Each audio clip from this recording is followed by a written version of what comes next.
All right, welcome everyone. This is Rewrite Bootcamp Week 2 from Script Camp. My name is Conor. I'm the instructor here. So we are doing this camp with the intention of taking a completed draft and making it into a better draft over the course of 4 class meetings. So basically 5 weeks of time to work on this. This is going to include 2 different rounds of notes that you will get on a script, and you're also going to be giving 2 rounds of notes to the other members of your group. You're going to be using those as well as the re-outline that you've made in preparation to move forward in the rewrite, and you're going to combine the notes document and the re-outline document to create what we call your revision guide. This is all before we even open the script up or rewrite a single page. We have to do all the planning that we can beforehand and make sure that we are approaching this in as organized a way as we possibly can. We also will have an article coming out soon that should summarize all the kind of key points of that. Do we know when that's going to go up, Nacho? I think probably by within the next few days, it should be available for everybody to see. Okay, great. So that will be just an article that Nacho and I wrote that summarizes this process, that will have everything all in it's just a couple pages for you to refer back to if you ever are not quite sure how this works or what to do. I have my little man, my little Star Wars TIE fighter pilot ready with his gun pointed at me in case I don't follow through on my rewrite notes or something like that. I brought this guy up yesterday. It's just nice to have someone to intimidate you into getting work done, I feel. So just a casual little man pointing a rifle at me. Very helpful. Okay, so let's go into the presentation for today. So moving past these normal troubleshooting audio slides and moving into the schedule, week 1 was all about giving and receiving notes. And also this big re-outline, which is where we take the document, the script as it stands, and you're going to make an outline that reflects that current version of it, not the version that we want to have or not the version that we originally started with, but the re-outline is a new outline that you make that just reflects what you have in front of you. Week 2 is all about revision guide and structure and pacing, so we're going to use this notes document that we've hopefully, aggregated the notes that we've gotten during our reads, so either written notes, at least a page that we've received from one of our reading partners, or if they gave you verbal notes, then you yourself have written those down into at least one page of somewhat coherent written notes. You're going to take all the notes that you got and look for those similarities and those commonalities between them to try to identify the things that need the most work, or the things that, even if you're not 100% sure how to fix them, you at least know that there is a problem now. And you're going to use all that to make your revision guide. So starting after this class meeting today, you will be making that revision guide as strong as it can be before you actually go to pages. Next week is all about passes for character, dialogue, action, or other individual elements which still require attention. And then fourth week is going to be, that actually says polish. Something about this font does not dot the I's. Or wait, why does it dot some I's but not dot the other I's? That's a little weird. But polish and nailing the tone is all about making sure that all the I's are dotted, so to speak, and all the T's are crossed, and everything is adding up. There are no placeholders left of any kind. Everything is pretty much how we want it to be, and also just that the tone is making sense and seeming like the same consistent, coherent story. Okay, so overview for this. Wow, you're right, Nacho. Firefox does make this much smoother with the slideshow. Okay, so we're going to check in with everyone and discuss the sort of homework type assignments, which are, I think we know, the re-outline, reading group member scripts, and also giving notes to your fellow students. Creating your notes document, which is going to be the place where you're going to organize and collect all the notes that you get in the same place. And then from there, creating your revision guide, which is going to be a copy of your re-outline, your final version of your re-outline. We want to make a copy, so we're not messing with the original document, but you're making a copy of that, and then you're going through and you're adding in all the notes that you want to take, and you're going to color code this entire thing. So you're going to mark and highlight up in green if it's going to stay exactly as it is, and yellow if it's a change that needs to be made, or if it's something that you need to draw your attention to. You're going to mark something in red if it needs to be cut. We're going to discuss starting the rewrite, but we're not actually jumping into pages right away until this revision guide is totally done. And then, of course, as always, at the end, we will have lots of time for questions. Okay, so let's go into the first part here, which is going to be check-ins with our group members. So any questions about your re-outline, If there are story structure problems, remember you might benefit from either revisiting the story beats and kind of rewriting out a story beat summary, which should keep you back on track. And how about any issues reading student scripts or giving notes to them? And if you read a recent Blacklist script or TV pilot, which again you should always be doing at least one of these every single week, then now would be a good time to tell us about it. Okay, so let's go down our list, and we'll start with Micah. You're just dropping in for this class. Is there something you wanted to rewrite as well? Yes, there is. There are actually 2 scripts that I have written to the point where they can be rewritten.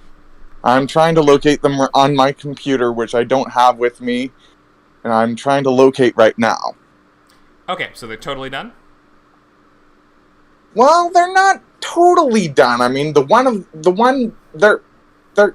one's kind of a fragment of the one's. Well, the Irradiant's only Act 1, and that's how I intended it. It's but only that Act Act 1. What does that mean? It's like the first act of a maybe 2-act part of a TV show. Okay. I wasn't quite sure what to do after that. Well, a pilot is always going to sort of be like an incomplete story, so I guess I don't mean it. It doesn't have to be like a complete season of a TV show, but a complete. Yeah, I got a complete episode. Okay. Up to 3 episodes. 2 episodes? Episode and a half of Luck of the Smallish. Okay, as long as it says the end at the end, it has the right number of acts, it's the right number of pages, and there are no placeholders throughout, that's what I define as being totally done. Is that the case? That is the case for, both of them, okay, I think. Yeah, then they both have a distinct ending point, and one of them continued a little ways beyond the ending point, but I never finished that. Okay. So we're not going to deal with that. Gotcha. All right. So, we are in our second week of this class, so I think everyone has already kind of done the reading and note-giving portions. So I would say if you want to do one of those in a rewrite, just join the next rewrite class, which starts in, 3 weeks? But you can definitely stay for this if you want to just get a sense of what the process is like, how to organize and go about it, and like the steps to sort of follow. Does that make sense? Yes, I'll stick around for the process. Okay, cool. And then for I'm gonna need the process next time. For sure, yeah. So this will be a good preview of it. You can kind of prepare to go about this, and then next time you can actually get all the feedback that you'll need to approach the rewrite. Does that sound good? All right, thanks, Micah. Let's check with Amy. Hello, everyone. I really enjoyed reading the scripts, reading two scripts and giving notes. I was a little nervous actually about giving notes. I was like, will I know enough to be able to help anybody? But I realized just, everyone has their own perspective, and that alone is useful. I was really happy with the notes that I've gotten so far from everyone. And I think I've definitely learned a lot about what I need to do for my script moving forward. I also read a few Blacklist scripts. I read Hello Universe, and I'm almost finished reading The Unbearable Weight of Massive Talent. Oh, great. That's coming out soon. Yeah, that's being produced soon. Yeah, it's a fun script. I like it. I like them both. Hello Universe was really cute.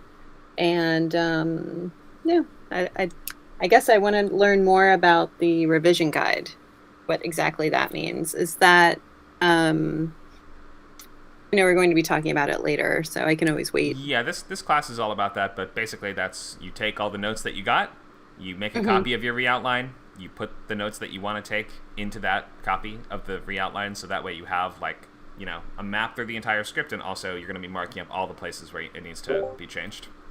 I see. So you're not taking a copy of your actual script and making those notes? No, okay. Not on the script itself. Okay, got it. All right, thanks. Okay, any issues with the re-outline? So did that all go well? You've got a full set of, you've got a few pages at least with a little bullet point for every scene? Oh yeah, I did the re-outline last week. I took the free intro class, so I already did that. So I'm ready to go. Awesome. Okay, and any problems giving people notes, or any questions about how to give or receive notes better? Well, I definitely need to read more scripts and familiarize myself with story structure, and I was reading the Verve guide on how to give proper, like professional notes. So I was trying to follow that in the beginning, and then I realized the notes I was receiving were more personalized, and I was like, I'm going to go for more personalized at the moment. But I think the more I do this, the more comfortable I'll be with the whole process, just immersing myself more in screenwriting and the process and whatnot. Gotcha. Okay, great. So the Verve coverage guide, really useful to read through if you're not sure what to specifically be looking for, what kind of terminology you should typically be using in terms of act breaks and structure, and the kind of questions that you should be asking for dialogue and character and all the things to just kind of be aware of while you're going into it. So really, really, really useful document if you're not sure how to read or give notes. But beyond that, you don't have to be an expert. Anyone can give an opinion, and you can just use as layman terms as you want. You don't have to actually get too fancy with it. You just have to, use the best terminology that you know how to use, and use, your best understanding of story structure in order to do this, because that's all you can do. Thank you. Thank you. Let's check with Andrew. Hello. I will be embarking on a revision guide starting tonight. I have a pretty good idea of where to go and what direction to take in revising. Amy gave some good notes on building the main character, and Conor, through his coaching, through the coaching channel, gave good notes on building the relationships between two of the characters. And last night I brainstormed different beats, different ways I can build the relationships between the two main characters. And starting tonight, I'll be doing a revision guide on how to blend those new beats in the relationship to in the story that I've written. And I didn't read any scripts this week, but I did see the film Scream, the newest iteration of the film Scream. Ooh, no spoilers, please. I have not seen it yet, but it's one of my favorite franchises. Oh, well, I don't know if we have the same taste for films. I enjoy Screams. I enjoy the past Screams that I've seen. This one was not to my taste. I think they could have benefited. Whoever wrote it really could have benefited from a script camp. Kevin Williamson? You mean one of the best screenwriters in the entire world? I don't know. Right. Something was missing. A lot of times franchises just, in my opinion, just run out of steam. There was an attraction. Oh, it's not by him. No, he just has character credit by. Maybe you're right then. There you go. Right. An attraction to this is one of the really fun parts of Scream is its snark. Mm-hmm. And there is snark here, but it's not as convincing as snark from the past movies. And they try real hard. Whoever the writers of this film tried real hard mm-hmm. to show sincerity, show some heartfelt emotion, and it just kind of landed flat. I see. That's to me. Someone else is going to say it was the whole script was really absolutely wonderful, and for some of my own snark, it is.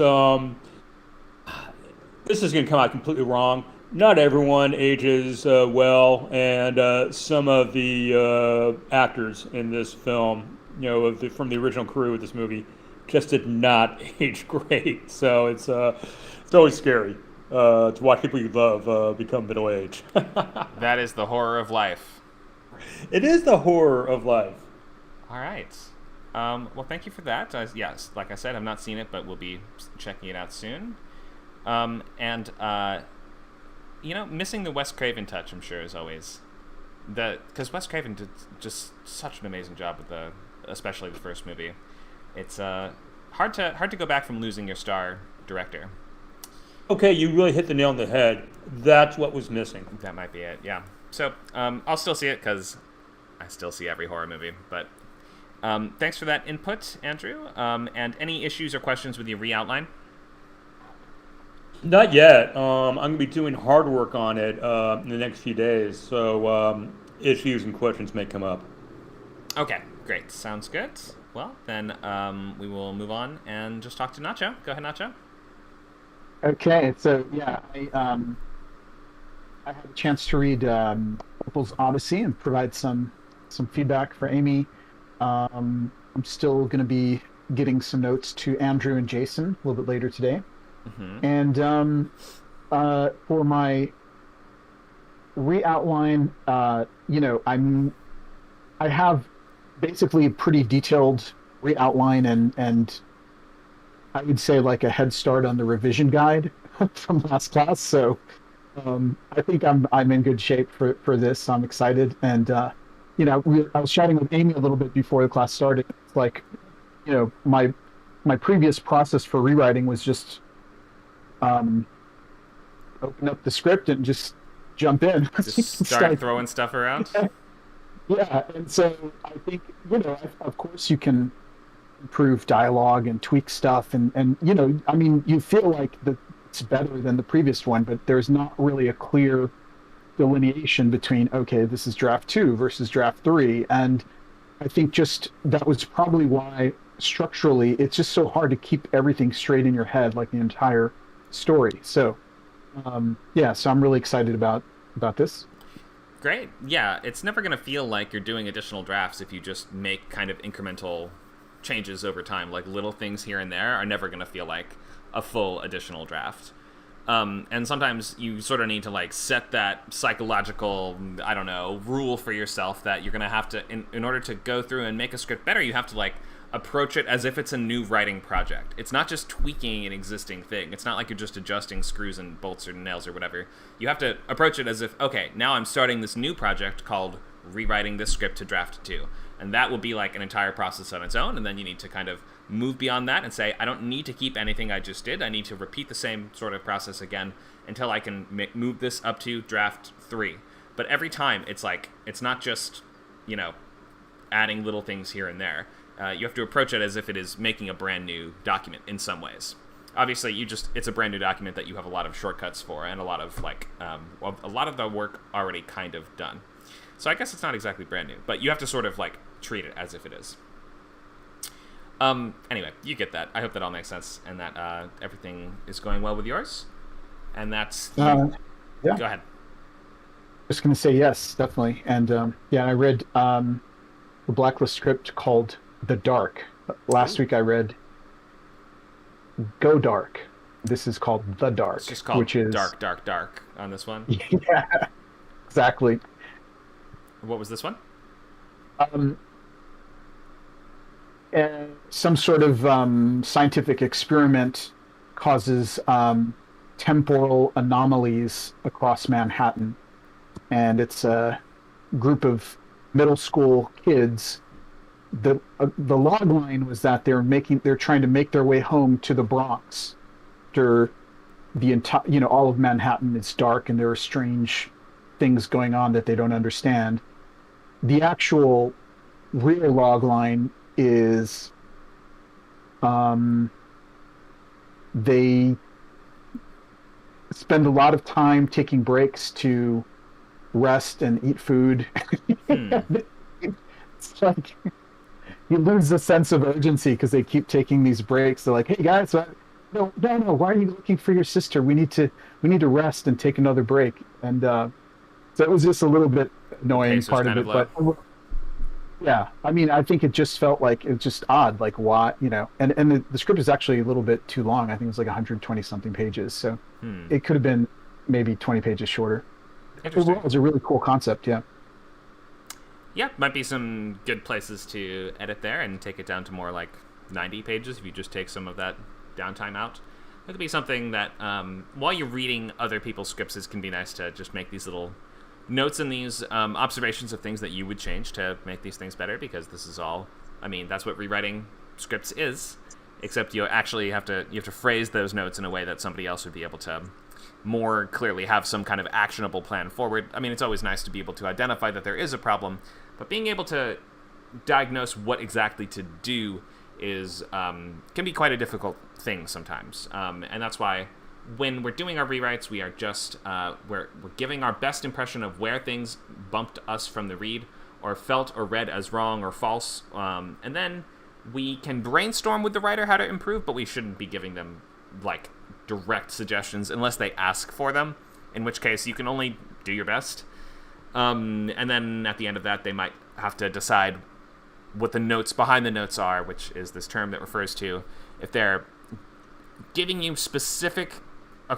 course of action for how to fix something. Sometimes it might just be that you need to identify the feeling that is causing them to want to do that, and rather than just fix the symptoms, fix the thing that is causing that feeling in the first place. Okay, is that everyone? Yes, that's everyone. I think I got a message from Jason. He says he fell asleep. Okay, he might be... Oh, is he with us, Jason? Yep, I'm here. Welcome. How did everything go with your re-outline?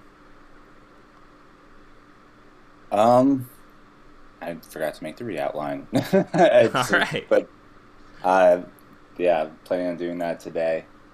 Okay. Did you read or receive any notes, at least? Or did you give or receive any notes on the... I got some good notes. I got some helpful notes. And I was able to give notes on one script. Okay, great. How was that? Did that all feel okay, or were you struggling to do any part of that? No, it was fine. The notes I received were, kind of what I predicted. It was, there's just like one character who definitely needs more development. And I also, for some reason, when writing the script, didn't really, one of my main characters is pregnant, and I didn't include a lot about, the various experiences and symptoms of being pregnant. I didn't include that, and how that affects the character itself as she progresses, and I need to do that. So, yeah, I might get notes from someone who has been pregnant, if you can, or is currently, perhaps. Definitely, yeah. So, and there's definitely a lot of that provided, so it's good. Awesome. Cool. Yeah, always good to get somebody with relevant experience if you're portraying someone outside your own experience. There's nothing wrong with doing that, as long as you just put in a little effort to get it right. Then you can portray anyone at any point. And I some people might disagree with that, but I think it's true that anyone has full permission to write literally any kind of person as long as you put the work in. Okay, so thank you for that. Make sure to just get going on that re-outline, or else our little trooper man might have some words for you, sir. Exactly, and I'll make sure. He's watching from his TIE fighter. Those are pretty fast, so he can get to you in like a second. Okay, so let's keep going with the slideshow for now and go into the ideas of the revision guide and how to kind of approach this. So, remember, Rewrite in 4 Weeks comes with a couple steps, 5 real steps. The first one is the re-outline, and that is when we try to take the script as it stands and make an outline that reflects that. You're then going to make the notes document, which is going to be a combination of all the notes that you're going to be getting into the same place, and, from the students in this class, or maybe you have other readers or other sources or friends or family, or anything like that, which is going to be providing you with more feedback. So you need to make that all in the same place and sort of be deciding what you're going to keep and what you're going to be not using from all of that. Then you're going to make the revision guide, which we'll mostly be talking about, and that's where you take your re-outline, make a copy, start dragging in those notes, and color code the document appropriately. Then last is your extra passes for specific elements that need their own complete look-through. But you don't need to worry about that until you've finished this main sort of rewrite pass. Okay, so notes document, you should probably, if you have not already done this, now is the time to make a new document in Google Docs. Call it Name of the Script Notes. At the top of the document, you can include your title, genre, logline, and comps. But really, the most important thing here is just all the notes that you have gotten. So this might be 3 to 5 pages-ish. You want to decide which ones you are going to be incorporating and which ones you're not going to be, but make sure to just look for those things that are in common between the different sets of notes that you've gotten. So if multiple notes are hinting at the same character being a problem, there's probably an issue there. any specific plot element, if it's being identified by more than one person, there's probably something wrong there, even if you're not totally sure what it would be. So you're going to then create your revision guide, which is going to be a copy of this completed reoutline. You're then going to use that to create the framework for the new draft. You might still have major structural problems that you might need to write out a new sort of story beat outline, a new midpoint, a new act break into 2 or into 3, or a new, premise scenes or new climax or any of those things. If you need to label where those are, then, and if you've done a lot of major structural redesign, then you might need to do that. But make sure that we're just focusing on these key moments in your protagonist's journey. So we're going to be editing this revision guide before we touch any of the script pages. So copy and paste those notes from your notes document, drag them over and paste them into the revision guide, and put them next to the relevant section. So if you're like, the scene 1 is Katya gets some milk from the store for her dad, and you're changing that into, for instance, she doesn't buy milk, she buys orange juice for her mom instead, then you would take the note that says instead she buys orange juice for her mom, drag that over into your copied notes document, which is your sort of blank revision guide, and then you would highlight that section in yellow, and maybe you would highlight the part Katya goes to the store in green, because that's what's going to stay. Maybe you would want to highlight dad in red to indicate you're cutting the dad, but usually it's, to me, it would be enough that you have just the elements of that scene that's staying the same are highlighted in green, and the parts that are going to be changed in yellow. So you're going to go through the entire document and highlight it like that. Green equals keep it, yellow equals change it, red equals probably cut it, and then you're going to use that while you're working through the document to keep yourself on the same page. Here's just a recap of the normal structure that I use for my features, which are mostly 90-page horror, thriller, and action films. Again, this isn't going to apply exactly depending on the kind of structure that you're using, or even the genre of movie that you're writing. So if you're writing something similar to what I do, you could just sort of use this as is, but you don't have to. This is just for you to keep in mind that you might have to rewrite some of these structural moments if you're doing big structure changes in the script. So remember, we have all these kind of story beats that I think we're tired of hearing about by now. Intro, catalyst, triangle locks, break into 2, these premise scenes, midpoint, escalation, all is lost, pit of despair, break into 3, then finale, and epilogue or ending kind of last few pages. I don't usually include a beat for that, but there we go. So that is what you just want to make sure you have in that rough sort of order, and in this sort of something sort of approximating the ratio that I showed you a minute ago. If you want to do something totally different with the structure, you can always try it, but just be aware that readers won't necessarily be in tune with what you're doing, and they will almost always dock your shenanigans as ignorance as opposed to something completely bold and new and different that we've never seen before, unless you totally blow them away with it. So if you have some amazing new type of structure that you want to use or try, then feel free, but you gotta really blow them away. Pilot structure, we can take a look at here. It's the same beats, really, except it's got the cold open and the stinger cold open at the beginning, stinger at the end, something before the credits, something after or during the credits. We have the 65-page hour-long pilot too, in which the differences are, again, really just going to be in where these moments are falling. The midpoint here is more like a cliffhanger at the end of Act 3 a lot of the time. Act 5 is usually sort of entirely finale and an hour-long pilot, but again, it's the same stuff. Cold open at the beginning, stinger at the end. Whether it's 5 acts or 3 acts, or even just sort of a play that's all one long act, it still kind of has 3 acts within that, that you have to locate and find and make sure that you know exactly where the walls and boundaries of lie. Okay, and then after you're done with the revision guide, that is when you will start the rewrite. But let me make sure that we don't have any questions about the revision guide first, like what this looks like, what to do with this, and how to make this. Questions about the revision guide?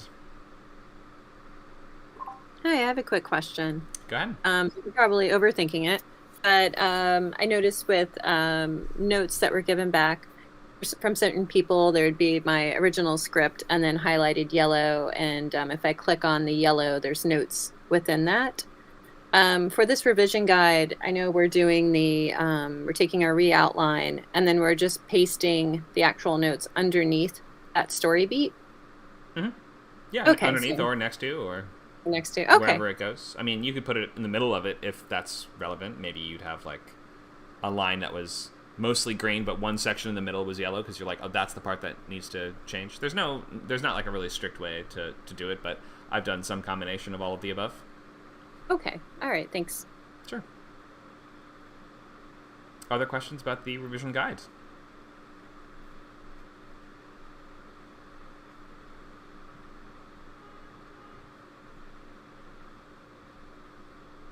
Okay, so everyone gets what to do here.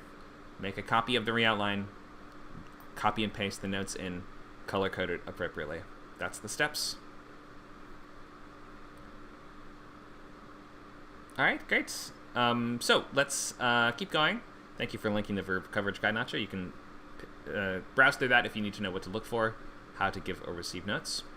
So after this revision guide is done, that's when you'll be doing that's when you'll be starting the rewrite. So that'll be a brand new blank document in your screenplay writing software. You're going to open your old script in a separate window or export to an easier format to copy and paste text from. So I recommend HTML or TXT. PDFs do not copy and paste text very well. So then you're going to start page 1. So from a completely blank document, copy and paste individual lines or scenes as needed. Whatever is in green, marked as highlighted in green on your revision guide, that's stuff that can stay, and some stuff can just stay as is. You don't have to change everything just for the sake of changing it, so don't worry too much about that. But whenever you get to a part that needs to be changed, you need to have the sort of psychological space and freedom to be able to have just miles and miles of fresh unplowed snow in front of you, or whatever. Unplowed fields? What am I saying? Untrodden snow? In front of you, so that you don't feel too bad or weird about changing or rearranging scenes or rewriting or adding stuff. You won't feel as locked into the previous script if you are starting from page 0 like this. What next? You continue updating your revision guide color coding to reflect on your progress, in this new draft. So that means when you finish a section, all the stuff that's yellow, you can highlight that green, and green means it's done and it's as it should be. So the goal is that it should be entirely green by the end. I used to call these kind of green outlines, but now I just, for simplicity's sake and to communicate to other people what this means, I call them revision guides. But update it as you go through. If you get to the part that's red and you cut it, then I would just delete it from the revision guide so that you don't get confused. You can leave it in red, leave it there if you need to know what you deleted for some reason, but the goal is basically to have this be entirely green by the end. There should be no more red sections, and any of the yellow sections should be things that you have addressed or are aware of. Okay, after that, you will go into these final passes, so specific elements that require their own look. It might be dialogue, it might be action, it might be a specific character or multiple. It might be the tone throughout, or prose. You might need to just go through and make sure that your blocks of action lines are as clear, brief, and voicey as they can possibly be, which is in descending order of importance, meaning clear always comes first, brief comes second, and voice comes third. You do not get bonus points, or you don't get a lot of bonus points in a script for having amazing prose. It's not really like novel writing where the prose is sort of the point. Being clear and utilitarian and brief are always going to come first, but within the boundaries and the guidelines of the medium, you can still make any individual line as evocative and interesting and concise and to the point and poignant and as just literary and nice as it needs to be. So that's the nice thing about the screenplay format, as I always say. If you stick to these conventions, it will just make you a better writer, because it will force you to use less words, to pick stronger verbs and stronger nouns to build the world and help us see the action, and essentially just you want to polish each line of text of any kind in the script as much as you possibly can. And keep reading pro scripts. There's no reason to ever stop reading pro scripts if you want to be a writer. Read 1 to 3 of them every single week. Here's a question. How do we know when it's done?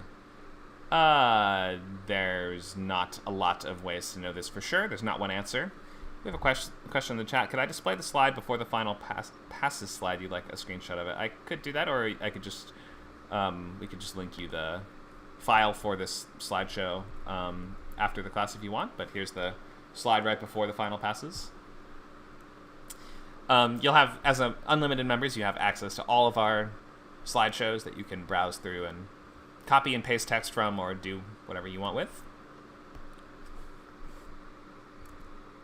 Okay, I'm going to proceed to the section on how do we know when it's done. How do we know when it's done? There's not an answer. There's not one answer, I should say. When you think you've addressed every note and you think you've made it as good as it can be, basically, you're going to want to send it out to get another read and hope that it doesn't come back with a bunch of new problems that you didn't even know about, I guess, but there's always the possibility that can happen. So you've addressed all the notes you can. You've made your revision guide. You've worked all the way through it. You've done those final passes for character dialogue, clarity, brevity, voice, all those things that we're looking for. And now you're asking, is it done? Do I enter it in contests now? Do I send it to someone and sell it and get famous? The answer is usually no. Remember, 99.999% of scripts don't go anywhere and won't get you anything. So almost always you should just look at these as lifting weights and improving your skills. That said, go ahead and send it out to get one more read from trusted readers or from industry contacts if you have them. And then just see how it comes back and repeat this until the notes you feel are not going to improve it anymore. That's going to be 3 drafts minimum, usually up to 5. If you're doing up to like 6 and 7, you should probably stop if you're not being paid for it or developing it with somebody like a manager, for instance, who wants to have something to take out.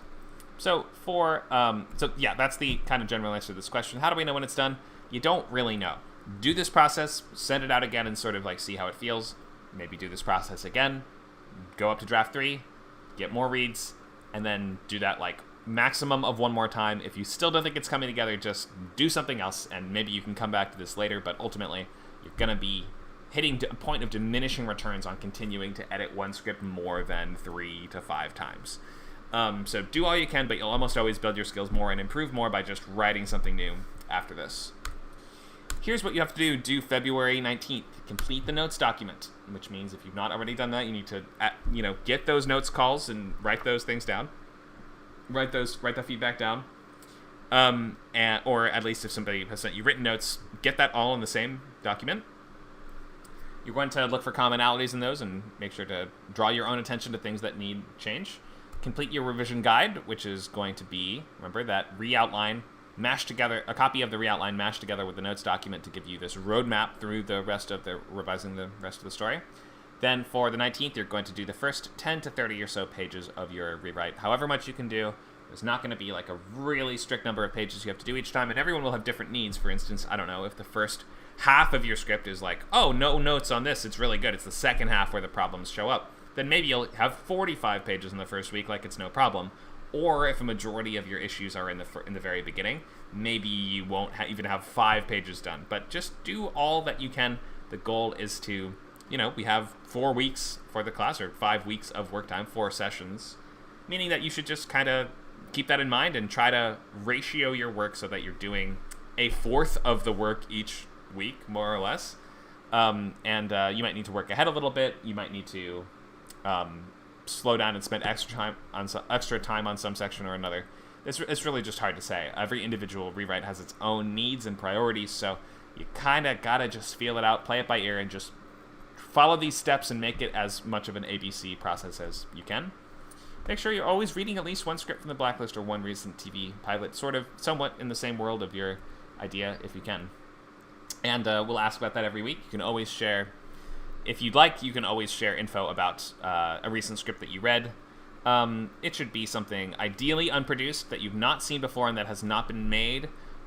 You can tell us about movies you've seen recently if you really want to, but it's more important to be reading pro-level work.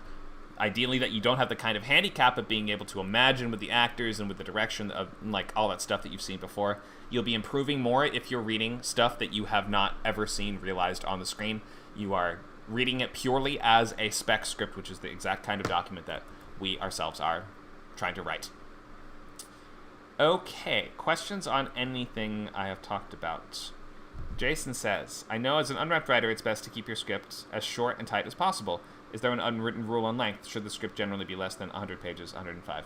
Between 90 and 120 is the only kind of like, that's where you should be having everything fall. For certain, really kind of fast-paced, high-concept thrillers can be more like 85, or horror can be like down to 80-ish if it's like fantastically good.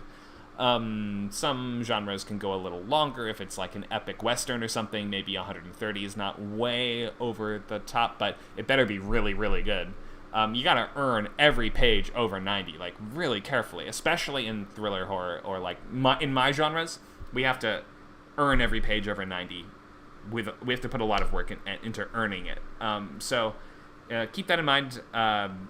If you're writing a genre like drama or historical or something like that people expect to be a little longer, you'll have a little more leeway to get up towards 120, but readers will never be more excited that they have a longer script by an unrepped writer to read.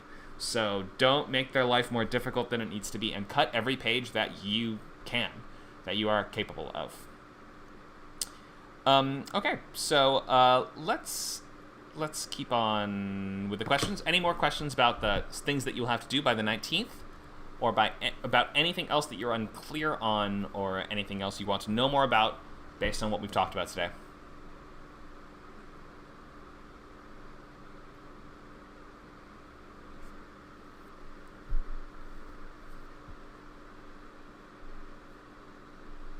If you're watching on one of our many streaming platforms all around the world, for instance, Twitch, Twitter, and the others, then you should join us on Discord, because then you can actually participate in these classes and ask questions. You can get a free trial for this. If you go to scriptcamp.net/membership, you can sign up for a free trial to our unlimited membership program, where you get 2 weeks free of these classes. And we have classes in feature writing, TV writing, rewrite, like we're in right now. We also have all kinds of other programs that we're adding soon. We'll be doing this year. We'll have new classes that I'm developing right now that I've never done before. Classes on antagonists, classes on theme. We have a new course on playwriting that will be starting next month. We also have new services in kind of graphic design for lookbooks, and we'll have a class on how to make those at some point too. So like a visual document that pitches your script to potential producers or investors. This is if you're going the route of making the movie yourself. So if you want to be a writer-director and explore more along the lines of that route, we'll have a class on how to make visual aids, basically, and we'll have a service where you can just buy those as well. Any other questions on anything we talked about today?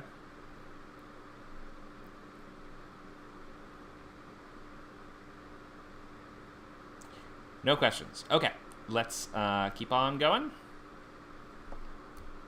So, schedule. Remember, week 1 was giving and taking notes. We read 2 scripts and gave feedback and made this re-outline. Week 2 is about the revision guide. So, create your notes document and revision guide, which might take all week to do. You need to go through and mark that up and color code it appropriately so that you're going to know what to do in each section of the script, and you're going to have a comprehensive, probably 3 to 5 page document that tells you all the things that you have and all the things on there that need to change. You're going to use that revision guide to begin your new draft and try to finish, between 10 and 30 pages of that this week if you can. Next week, we'll talk about passes for character dialogue and action, and that will be followed by polish and nailing the tone. And then you'll have that week after that, following the 26th, to finish the script before the new rewrite program starts. Okay, t-shirts. Info on t-shirts. Nacho, what do we need to know about this? Yeah, so if you haven't already, send me your address and shirt size, and we'll send you a t-shirt. Some of you guys have. Andrew, yours is already on the way, but just, this is something that just got them in, so they're just kind of getting out there now. And if you'd like one, you don't need to do anything for it. Just let me know where to send it. Awesome. What a great deal is that? Free t-shirt, 2-week free trial. We're killing it. All right. I gotta get mine too, don't I? Do we have V-neck versions, or are they all like this? V-neck versions coming soon. Or maybe like a poncho? Too. Or a hoodie? Yeah, you can see if you go to scriptcamp.net/classes and just scroll down to the very bottom, you can see like some other stuff like coffee. Oh yeah, don't we have mugs and stuff? Yeah, you can see it all on the classes page if you scroll down. Oh, that's so great. I gotta get some of that stuff. I'm gonna be using all Script Camp gear. And props to Nacho, by the way, for designing this logo, if you guys don't know. Fanny packs. We have fanny packs? Yeah. That's amazing. All right. I don't know, I think the last time I wore a fanny pack was at an amusement park when I was like a small child.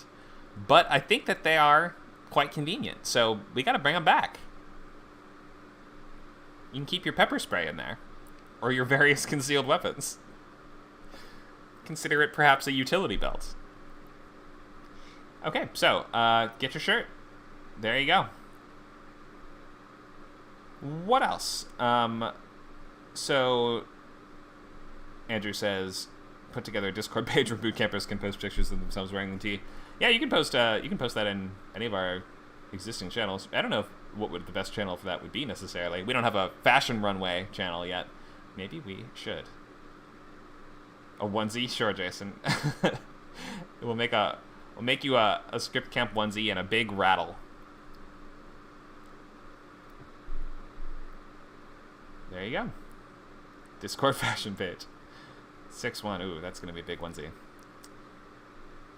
Okay, let's see what else we have today. Not a ton else. So we have Writers Lab today, 4 to 6. That's fun, right? You can come by. It's more casual. You can come by with questions or scenes that you're working on, or maybe you want notes on like a section of the script, or you're struggling to finish a part, or you just want to hear more about something you've heard about in class, or you're confused about something in class and you want like to hear that clarified. These are going to be like kind of script development sessions where me and sometimes other writers will be able to help you through specific problems in your projects. So this is, for anyone who's done this before, I think you know that this is kind of, there's no set format to this, but, you know, I usually give about 15-ish minutes per person. We've never really had so many that I haven't been able to give at least that much time, so this is the sort of one-on-one portion where you can work one-on-one with me and a guest if we have them, and try to address the obstacles that you're running into. Referral program. Remember, you can refer a friend, you get a free month, and they get discounted membership. If you just keep referring friends, you'll have unlimited membership forever. So just keep referring friends and grow the Script Camp cult. Did I say cult out loud? What else we got? So, what's next? Writers Lab, remember, Saturday at 4, so that's in just several hours. In 3 hours from now, we have Writers Lab. We have Table Read Sunday at 4, where... Is this a table read of a proscript, or is this one where you bring in an excerpt from your own? Bring BYOS, bring your own script. Bring your own script, okay. And how long can they be, maximum? Usually we just read the first 5 pages, but it can be like a later scene, anywhere up to 5 pages, anywhere in your script. Okay, there you go. So if you're struggling with a scene, you want to hear it out loud or get responses or feedback on what's working and what isn't, up to 5 pages usually is going to be what you can bring, and then you can hear other Script Camp students read those parts out loud and respond to them. Workshops and classes Wednesday and Thursday, 4 to 7 Pacific time. That's either going to be with Nacho or sometimes like with a pro guest, like we had Conor Rowan a couple weeks ago. And we might have our playwriting teacher kind of do one pretty soon. Not 100% sure how that's going to break down yet, but we think that is going to start like the second week of March, basically. So if you're interested in plays, writing musicals or one-acts or full-length straight shows, whatever you want to do, our new teacher, Morgan, will be able to help you out with that. I think she's also going to maybe come to a few of the labs, so if you have play issues in those labs, you can come and get extra help. Pilot Bootcamp, Sundays at 11, so that's tomorrow, 11 to 1. Rewrite Bootcamp is the Saturdays, 12 to 2. Feature Bootcamp is Fridays from 4 to 6, so we had one yesterday, and we just had our free intro class this yesterday. So the new 8-week course starts on the 18th. That is in 6 days from now. So if you have a new idea for a feature, that would be the time to jump in. If you've been to multiple feature camps before with Script Camp, maybe you can drop in the second or third class just because you know the kind of stuff that's going to go in at the beginning. You know how to write a logline. You know how to come up with a concise expression of an idea. And you really just don't need to worry as much about the basic fundamentals if you've done 1 or 2 or more of these camps before. Of course, it will give you more time to get feedback on just the sort of groundwork, the logline, and the big picture stuff. So it's entirely up to you how you want to play that. If you're unlimited members, remember you have access to all of the camps, courses, classes, and workshops that we do. Everything except for the coaching. So just by being an unlimited member, You can show up to any event in Script Camp. It's just the coaching students get additional one-on-one notes, coverage, and consultation calls. They get coverage on one thing per month. Okay, so let's end our slideshow there. I think we had a few. Were there a few more slides at the very end? Yes, there were. So what page are we on now? This is 28.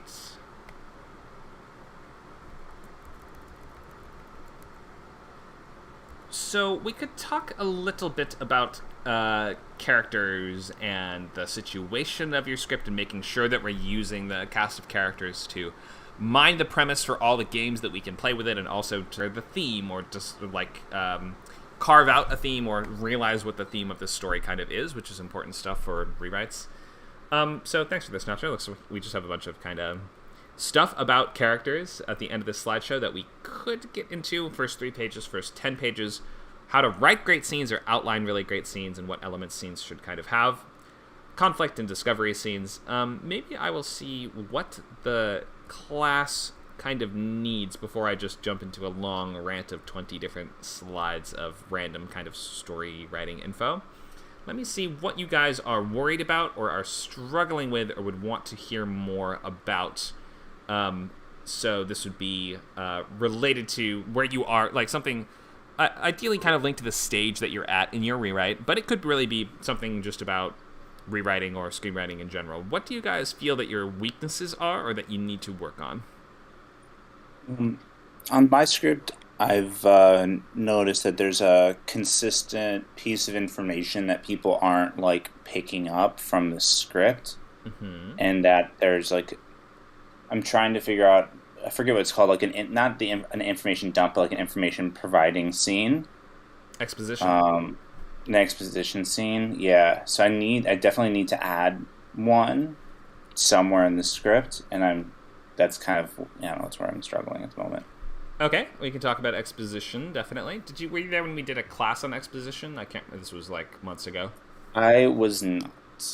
Okay. But I've written them before. I guess I'm just more like, I'm personally just like really trying to stay away from just like a straight up information dump.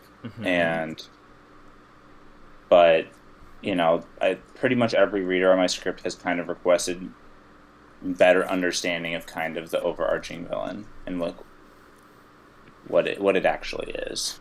Okay, so first of all, I'll link you the exposition class there, so you should take a look at those slides when you can, so that you can browse through all the videos. There's like video links in there, and just go through that on your own to try to get the full picture of it. I don't think we have a video of that class, so for now, I think you might just have to browse it on your own. But I can talk about some of the key points from this and just give you some pointers and things to think about when it comes to. You said you had some key information that the audience was just not getting.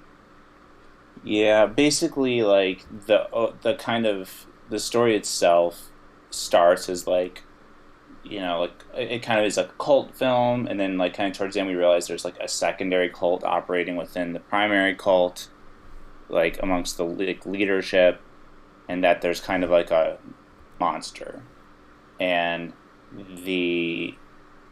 I don't really explicitly explain what the monster is. I just kind of put, some information throughout the script of kind of generally what it is. But it is a specific, like, historical creature that is not really very present in most pop culture. So I think most people just don't have any idea what it is at all. Remind me what creature this is? It's called Lamashtu. It's from ancient Sumeria. You're correct. It's like a big demon thing. You're correct that most people don't probably know what that is. Yeah, exactly. And so, yeah. But that's okay. I mean, how many people knew what Paimon was before they saw Hereditary, right? So it's like, it doesn't ultimately matter that much. Yeah, and that's kind of, but in that movie, there is a pretty significant information dump right at the end of the movie. There is. I believe that, if I am correct, that was the result of studio notes, and that was not in the original draft or even the original cut.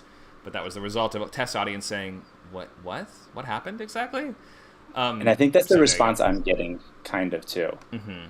So the answer to that is not always, I need to have a big explanation of what this thing is. That the truth is that, like, especially when it comes to mystery and unknowable things like magic and monsters and stuff, we don't really want to hear you explain exactly how it works, because that will just highlight how silly the whole thing is. Or, like, we don't want to hear you go into the exact eldritch energies that are powering its limbs or anything like that. We just need to know what it is and how it works in the context of your story.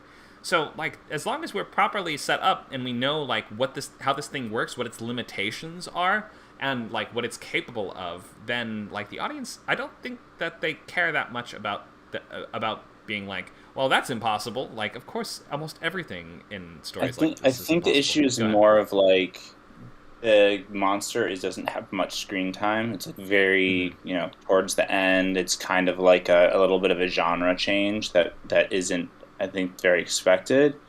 And it's a little bit more of, like, what the hell is this thing? Like, what is it? Like that there's just zero context. That I see. People, and because they have no frame of reference, because it's a new monster, they don't really know even what to expect from it. And I think that's the issue.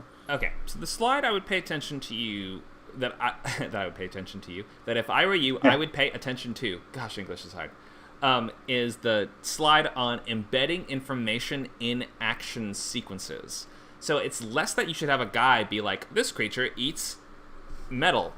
Whenever it eats metal, it powers up. When it's powered up, it can shoot lightning out of its mouth. You see, like, instead of having a guy explain everything, how it works and what it's capable of, you need to have the characters sort of, like, piece together how it works and what it is and where it comes from and what it's capable of from their encounters and interactions with the thing. Does that make sense? So this is the difference between your characters are stuck in a room with the monster, they hide in a closet, and it rampages around looking for them. They hide in the closet the entire time, and it leaves. And they're like, wow, I wonder what that thing was. Contrast that to a scene where the characters are hiding in a closet, the monster bursts into the room and starts sniffing around for them, and they peek through the holes in the slats, and they're like, oh, wow, it can't see us. It only responds to movement. See what I mean? And then they're like, oh, it's sniffing at that dead guy on the ground, but it's not eating human flesh. It's eating his keys from his wallet. I guess it eats metal. You see how we can, like, you don't have to have an explanation of a guy going, it eats metal. It does this. Have the characters see that in action and begin to, for themselves, piece together what this is and how it works. So much more interesting and engaging to watch that way. Gotcha. Okay. So it just sounds like I need, like, even like one more kind of short scene in there just for that purpose. If we need to learn about what the monster is and how it works, then you might need to go to an early scene with the monster and change it so that we are just piece by piece revealing what it does, what it's capable of, or having your characters themselves try to understand it. Got it. So let me bring you to that slide really quick. So also we can try to remember that you can always have something else going on during an exposition scene that can make it more interesting. So maybe it's not impossible to have a scene where people are just talking about the monster or what it is or how it works or what it's done. But you can have something else going on at the same time, which is like all these great scenes in the first Terminator movie that works so well, because we're using tension to strategically spruce up that exposition. Like, it'll be, Sarah Connor is running away with Kyle Reese, and she's like, what's going on? Who is that guy? We could have a long scene where he's like, okay, let me explain it to you. That guy's called a Terminator. They're robots from the future. They're coming into the past to kill you because you are going to give birth to the resistance leader that's going to destroy them, right? Any questions, Sarah? No, but it's not that simple or easy, is it? They're running away the entire time he's trying to explain this to her. They get in the car and they hunch down, and he's like having to whisper, it's a robot from the future. Like, and then they're driving away from the bad guy. Now they're driving fast in a car chase as he's like explaining to her the specifics of we can't kill it, we can't destroy it, we just have to get away. Like, by having the characters be doing something else, especially something interesting or visual or cinematic or urgent, while they are either discussing or conveying or having to piece together the information they have, you can make the assembly of that information so much more interesting to the audience too. Okay, great. That's helpful. Thank you. Sure. Feel free to just take a look through that slideshow if that gives you any extra stuff to look at. Yeah, Nacho, thank you for the script. I didn't know that it existed. Yeah, I think that's that's like a comedy, I believe. Not like a straight horror, but same sort of monster at least. Yeah, it's the same monster, so it's definitely good to have. Mm-hmm. Awesome. Well, hopefully that gives you some good stuff to think about. Let's look at what other skills you guys said you wanted to work on, and I'll pick things to rant about. Amy says, character development, dialogue, describing geography, and building a world. Okay, so what I think you're referring to is the geographic assembly of locations and characters on the page so that the audience is not confused about where things are in relation to each other, just the basic, like, proxemics of, like, blocking, right? Yes, correct. Okay, so this is really important. I think it's, in fact, a huge deal, but I may not even have a full slide for it, except maybe in my action scenes class. So let me bring up the action class really quick and try to give you some pointers of ways to keep those things straight a little better and make sure the audience is not getting lost. Action class, here we go. So this comes up all the time in action writing, and you're writing an action adventure story, so I think this will apply to your work, wouldn't you say? Oh, definitely. Thanks. Sure. Okay, let's bring this one up. Action. So, geography and blocking. What do we actually mean by this? Have you heard blocking used in terms of stage work before? Oh, yeah, of course, blocking actors and camera movement. And Yeah, you're a director, so can you explain for our recording and for any students who aren't sure what we're talking about? Well, blocking makes sure it's sort of like a rehearsal before you actually shoot. So everyone knows what's happening, and everything on the screenplay is being shown visually for the camera. So say if you have 3 actors and you have a table and chairs, you have a whole scene, maybe somebody breaks down and somebody consoles them. You have to block the camera movements and the actors' movements so that it's concise and what's on the page gets through to the audience. Right. So in terms of directing an actual production, blocking often involves that kind of rehearsal and, like, it's who goes where and who does what, basically. But you have to kind of pre-block in your own mind while you're writing the script itself, because you, like, obviously everyone's going to be imagining what we're seeing a little bit differently. So a director might have their own interpretation of, like, where people go and what people do, but you have to do your best work to make that all kind of make sense on the page and suggest a scene that can be intelligently blocked by a reasonable director, because the things seem to actually make sense in relation to each other. So you might want to draw out a little diagram of where everyone is standing, if that helps you, or like comic book type storyboards if you think more visually. I myself don't really do this at this point, but I could see maybe having to do it in like a really complicated scene or something like that. But some things that will really help you: set up your fight or action sequence, or any sequence, into small goal-based sections using physical goalposts to kind of orient us. Does this make sense, Amy? So, like, if you are going to be, if you have characters that there's a scene with a giant cliff at the end, then you're going to want to frame a goal-based section in such a way as to show progression to or away from that cliff. So in that way, we don't just kind of feel like everyone is standing around in a kind of empty void fighting each other or chasing each other. We're like, he's inches away, like his heels begin to back over the cliff, and we see rocks start to fall from the edge. Oh, and they plummet over the the drop into the water far below. And that way we're like, oh, okay, I've oriented us in relation to this cliff, and now I can start to see we have the guy that's sword fighting your main character. That's going to be, I can picture where he is because I know where your main character is in relation to the cliff. Maybe you have one character that's hanging off the side of the cliff. Maybe you have one character that you describe as, I don't know, it's a harpy, it's like a flying winged character, and you describe them as using the updrafts from the edge of the cliff to stay afloat in the air. It's like, oh, okay, so they're above it. You see how we can like pick a landmark or an object and put people on into the scene in relation to that object to help us keep straight where everyone is? Yes, and you're setting it up along the way so it's not like it's out of nowhere. Yeah, that makes sense. Yeah, exactly. I remember there was a part in your script when I think there was a section where it was like your character swings from one location to another, and I was just like, how do we actually get from there to there? If you're swinging, then like I struggle to understand how you get from the side of swinging on the side of a cliff to a completely different area. So just make sure that these things kind of visually like add up to your reader. And then when your character gets to a new place, you have to like set them in that space. So instead of saying like, there is a sign here that declares this is the name of this place, your character eats an apple. It's like, wait, where are they exactly? So you would say, like, your character walks past that sign into this place, or maybe it's engraved onto a tree, and they climb up that tree and pull an apple off of it. So, like, okay, so now I know exactly where they are. They're visually, like, we know we have set them up close to the camera. They're climbing up the sign that they just read, and so that we have kind of, like, put things in place in such a way that the audience understands the geography of the action.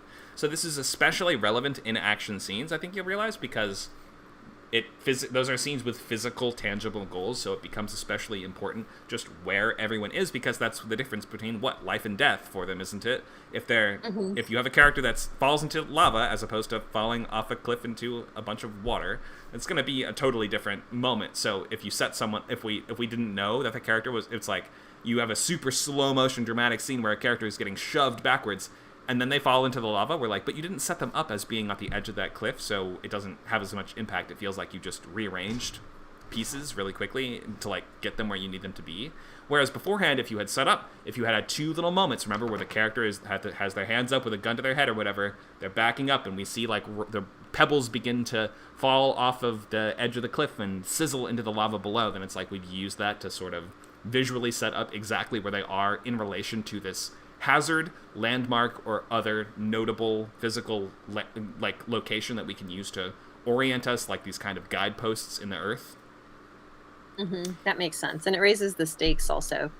Yeah, exactly. So anytime you can be using the environment to add a sense of danger or a sense of, a ticking clock, we're getting closer and closer to this bad thing happening, then that's always going to amp up the intensity of your scene, and also sometimes help us to physically put people where they need to be on the page. So this slide here and this whole presentation, I think, will give you some suggestions along the lines of just keeping stuff straight visually in the kind of imaginary space of the story. All right, thank you. Would you mind sharing that Sure. in the chat, please? Thank you.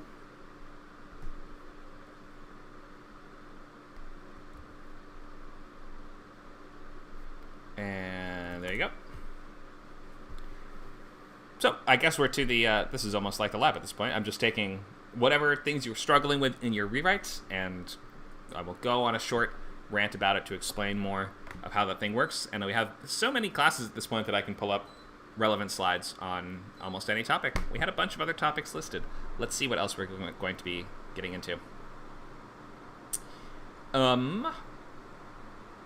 So Amy said character development, dialogue, and geography and building a world. Covered that a little bit. So I might come back to character development and dialogue, though. But let's scroll down and see what Andrew wants to work on, which is screenwriting formats, where to put dashes when you'd like to signify a break in dialogue, and transitions, such as where to put format like cut to, smash cut, transition elements and things like that. You almost never need to use transition elements. I'm going to write these things down. Don't need to use transition element. We assume that every cut from one scene to another is a cut to. You'd never need to write cut to, really. I mean, maybe you have some really specific reason why you'd want to, but you'd occasionally maybe use a fade or dissolve or something like that if you truly, truly think there's not a better way to describe it or to do it. But besides those things, you don't ever really need to use transition elements. How do we use these other things, like interrupting dialogue or breaks in dialogue or dashes or dots? Okay, let's go over that right now. So, someone interrupted is dash dash. So double dash on that. I've seen some people use just one dash, but it's more common and just a little clearer to use double dash. So someone interrupted will always have that double dash, when I write at least. Dot means someone trails off or takes an extra second. So I even put them at the beginning of lines sometimes, so I'll say, like, use it to imply an additional pause before they speak, or like they start to speak and they hesitate a little bit. So that's how I use dots.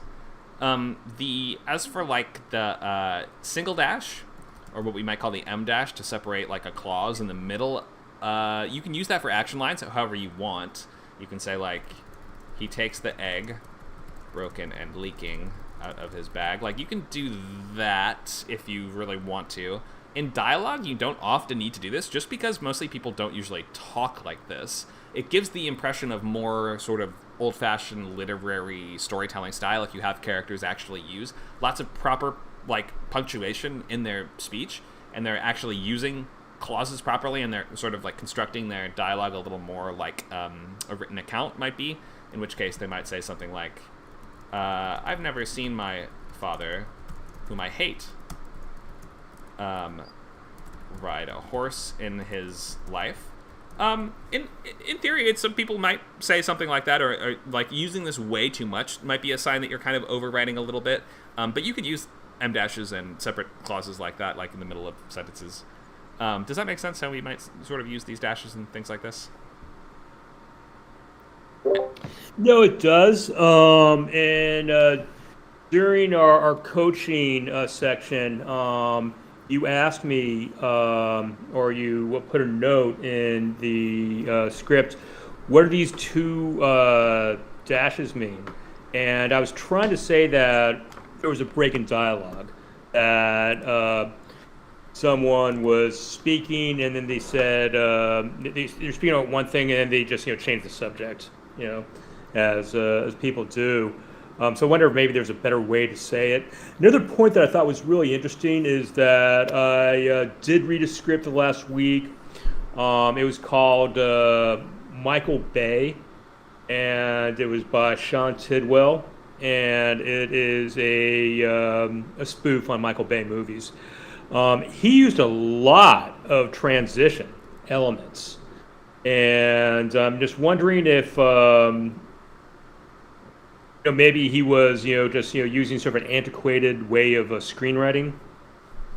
I don't know. I'd have to see it to be sure. I mean, if it's in pro level work, then it's usually there because it's considered and measured and done for a specific reason. So, without seeing it, I'm unable to ascertain exactly what that reason is. Or this is a thought, or maybe he was just making a written joke, a joke on the page about what Michael Bay's scripts look like. I've never read a Michael Bay script, so I do not know what it but maybe there's constantly lots of transitions to make it all the more exciting. Maybe, yeah, I truly have no idea. But my guess would be that if it's in a blacklist level script, then the writer has done so because they know why they're doing that, and that they, like, that's the thing with all of these, like, rules and stuff, you can almost always, these aren't rules, you can find a script that, especially at pro level work, that doesn't do or does do lots of things that I'm like, you probably shouldn't do that. And that's the same sort of philosophy as like when you're teaching someone how to drive, you say, normally you shouldn't swerve all over the road, right? And a student might be like, well, my dad swerved over the road. There was a raccoon in the road. And then the teacher would reasonably say, well, yeah, then he should have done that. It's like, normally you shouldn't. But yeah, that does make sense because, one should really make room for people with other styles, and I don't think there's any pope who's telling the blacklist do things this way. I mean, there's probably an agreed idea of how to formatting for a script, but it's not everyone who's going to follow it. Yeah, there's didn't I have a slide about a pope right here? No, that was in the exposition class. Yeah, just because you see examples of things in other scripts shouldn't mean, I guess I can kind of just do whatever I want. I mean, it sort of means that. You should take that, though, to mean, oh, I wonder what the effect of that was and why that writer chose to do that. And if I'm going to make a choice like that, then I should know what that's doing for my work, too. Okay, that makes sense. Yeah. Cool. Let's see what other topics that we'll be talking about. Oh, does that clear up, by the way, how to use the dashes and dots and all that stuff? I'll probably ask you to review sometime in the future, but yeah, right now it does. Okay, great. Let me take a look at the other topics here. So we have character development dialogue, and did somebody else post one? Maybe not, but I can talk about those a little, considering I think we have presentations on both of those topics as well. Let me just make sure there wasn't anything else I wanted to get to in the Rewrite Bootcamp. Yeah, let's maybe... because we had a question on character development, let's talk about making designing characters for the story, using a few of the slides in this Rewrite Bootcamp slideshow, but I think they're actually from our character class. So, talking about characters, so remember that your characters are always going to just sort of be tools that you're going to use to circle and revolve around some kind of central theme, and it's nice to think of your cast as, like, each of them represents some take or variation on that theme, or they all show people trying to grapple with the same question in different ways. Sometimes the villain will be tackling or grappling with that question in a negative or bad way, or they represent, like, what would the hero be if they became the bad version of this. I think we've seen a lot of that in sort of like Batman and comic book style storytelling, where the villain is just a corrupted version of the hero. I mean, this goes back to biblical storytelling. Isn't Satan just a corrupted angel? So we're very interested in antagonists who they represent some dark side of the hero, or they're a cautionary tale of some dark path that the hero could, in fact, go down. So when you're developing characters along these lines, it's okay to have if the only person that changes is your hero, that's fine. Some stories are kind of like that, where only really the hero changes. But there's some really interesting work to be done when the antagonist has an arc too. And I'll probably bring this up more in my upcoming antagonist class. But what are some movies you can think of where the antagonist has their own distinct arc? Remembering that sometimes the arc can be they just get worse.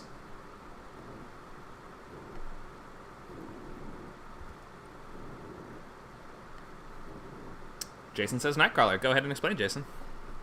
I mean, it's what you just said. He just progressively gets worse over the course of this script.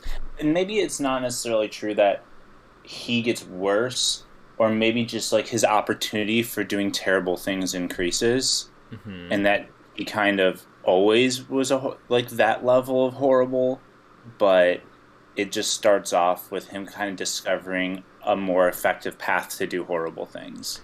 Right, and to clarify for anyone listening, I know we have pictures of X-Men characters up here, so they might think we're talking about Nightcrawler from X-Men. We actually mean the Jake Gyllenhaal character, Lou Bloom, from the movie, the Dan Gilroy movie Nightcrawler. Okay, so yes, in that case, having that, and that's one of those stories where the villain is the main character, though, right? Or it's sort of villain protagonist. So having them get worse and like double down on how awful they are over the course of the story is actually a perfectly fine arc and direction to develop that character in, because we sort of get the sense of he was always an unhinged person, but he's sort of, through the catalyst of the story, he's found his kind of calling, or his thing that he's going to use as an avenue for his awfulness, more or less. Is that how you would think of that? Yeah, and then he just continues to get more and more opportunities through this new catalyst to do terrible things, and every time he gets an opportunity to do something terrible, he does it, and he takes it a step further. Yeah, but it's not just random psychopathic evil. He's doing it to benefit himself, isn't he? So it makes sense what he's doing from a certain psychopathic angle, right? Yeah, exactly. I mean, it's definitely like a make money at all costs and through any level of manipulation type character. Yeah, so Lou is sort of he's a character that is intended to sort of satirize this very kind of American grind mindset of always be improving, always be, building a bigger business, buying better equipment, getting more personnel and more employees because this is your work and it's what you're passionate about and it's what makes you money and gives you purpose in the world. He's sort of like a dark version of that kind of idea. But even though we see at the very beginning, he's not even actually passionate about news coverage. At the beginning, he's stealing fences to sell them to a junkyard, and that's like his thing at that current moment. He just kind of wants to win and to be good at something and to make money doing something, and he'll like get worse and worse and worse if it gets him what he wants more. So I think in the case of that character's development, it's more like the audience is just coming to unearth how bad this character actually has been the whole time. It's like we're peeling back layers of a character. It's not so much that he's significantly changing personality-wise. Like, obviously the things he's doing are getting worse, and maybe the lines that he has drawn are starting to become blurred, or he's moving them around, and that does represent some change for the character. But ultimately, it's like he was an evil bastard at the beginning, and he's a worse bastard at the end. I just laughed at Nacho's statement. Just hard to... Oh, Nacho says, maybe a bad example, but Anakin in Star Wars prequels, sort of hard to buy this transition. Go ahead and explain, Nacho.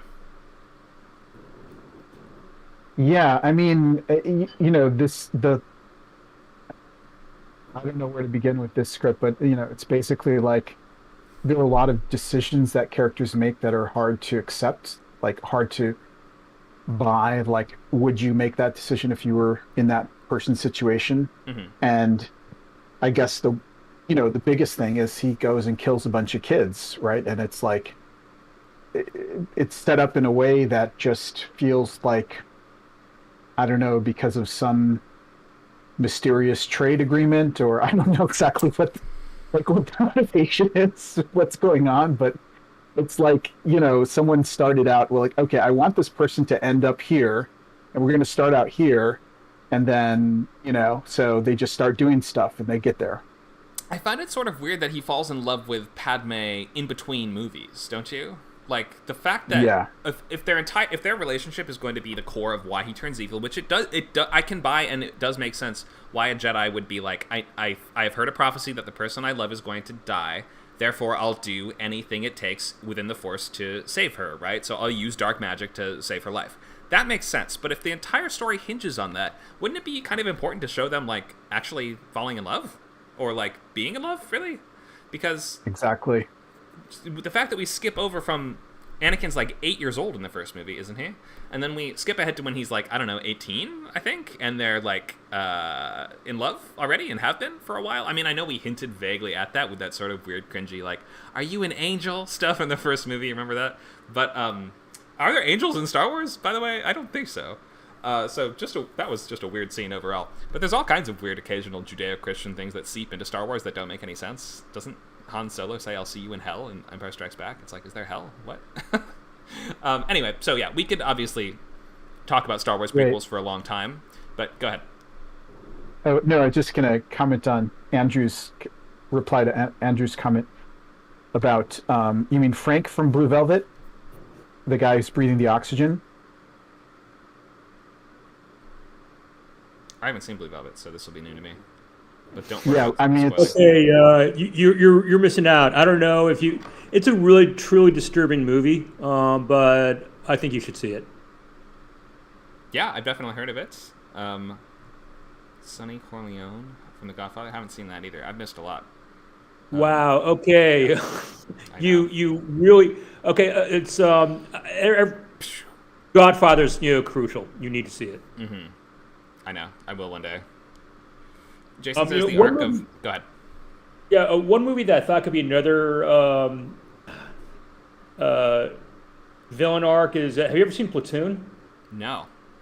It's a Vietnam War movie that won an Academy Award, I believe, and in the movie, the naive soldier has two fathers. One's the good father, William Dafoe. Another's sort of the bad, evil father. And I'm forgetting the name of the actor who wrote them. And whenever that the bad guy gets challenged, there's not much of an arc, but he just gets worse and worse. And he goes from just trying to be sort of the bully to being a guy who actively plots against his soldiers so he could run the battalion. I see. Or run the platoon. Well, yeah, getting worse and worse is a perfectly valid arc to have. Oh, really? Yeah, it totally can be. It could be for your hero, for your villain, for anyone. Getting worse and worse, and just it's still an arc if it goes that way. So what's interesting for Platoon, which got a lot of accolades when it came out, but I don't think it really holds up well. I don't think it aged well. That the villain, he just goes from just once again being a bully, as to just he's basically saying, "Damn it, do it my way," and then he's challenged, and he first bluffs, then he starts plotting and planning how I'm going to get my way, how I'm going to how will I hurt people to get my way. That's interesting, especially considering this is a war movie and you're saying the villain is someone else on the hero's side, right? That is correct. Unusual. It is unusual, but it can definitely work. It was Oliver Stone's big anti-Vietnam War piece done in the mid-'80s, and See it. I don't think it's aged well. I'm not a particular Oliver Stone fan, and I think you should see it.